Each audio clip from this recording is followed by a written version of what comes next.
안녕하십니까. 민주당 대변인 황정아입니다. 브리핑 시작하겠습니다. 여당마저 등 돌리기 시작한 윤석열 정권. 언제까지 비선 영부인을 지킬 셈입니까?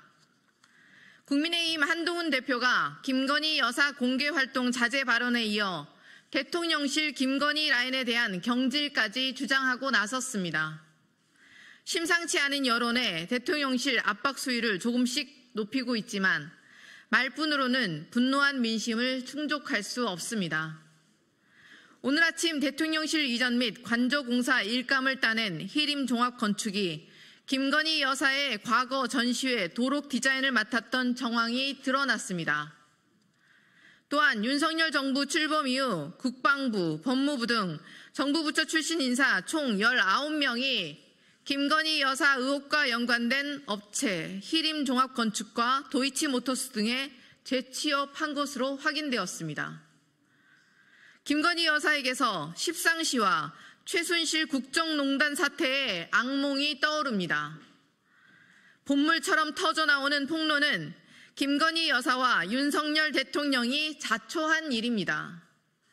그리고 폭로와 권력의 누수는 이제 막 시작되었을 뿐입니다. 공정한 수사를 통해 김 여사의 국정농단 의혹을 철저히 밝히고 부역한 자 모두를 법의 심판대 앞에 세워야 합니다. 그것이 국민의 명령이고 민주공화국 대한민국의 사법정의입니다. 윤석열 대통령은 민의를 등진 채 불통의 항해를 계속하다 난파선처럼 침몰할 셈입니까? 국민의 신뢰가 곧 국정 동력입니다. 국정 붕괴를 막겠다면 김 여사를 이제 사법심판대에 세우십시오.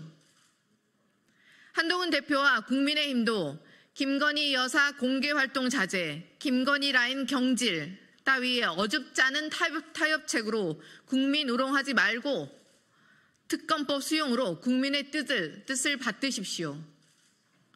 정부 여당은 특검법으로 국정농단 진상규명에 협조하는 것만이 국정 붕괴의 위기를 타개할 유일한 활로임을 명심하시기 바랍니다.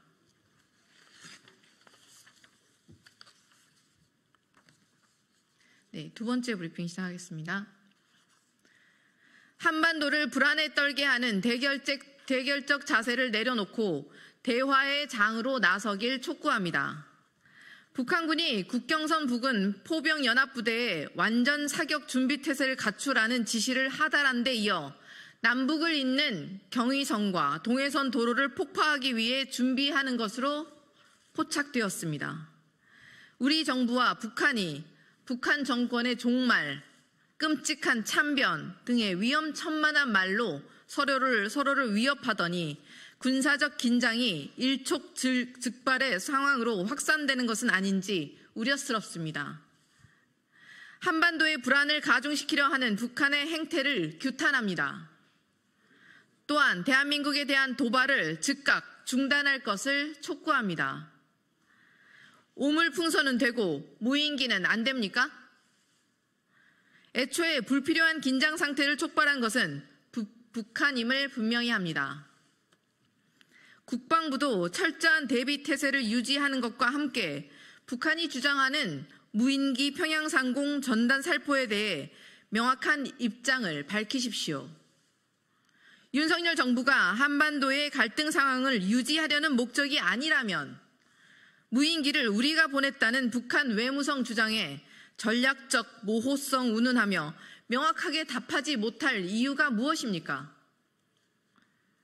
대북방송, 오물풍선, 무인기로 이어지는 극강 대치 상황에 우리 국민께서 불안해하고 있습니다.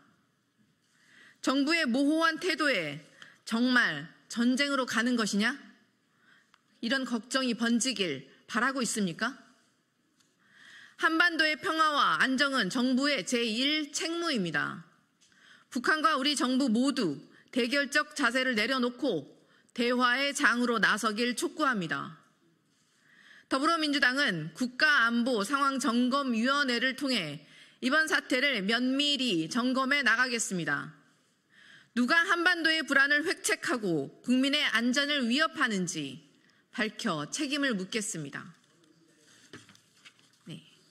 이상입니다.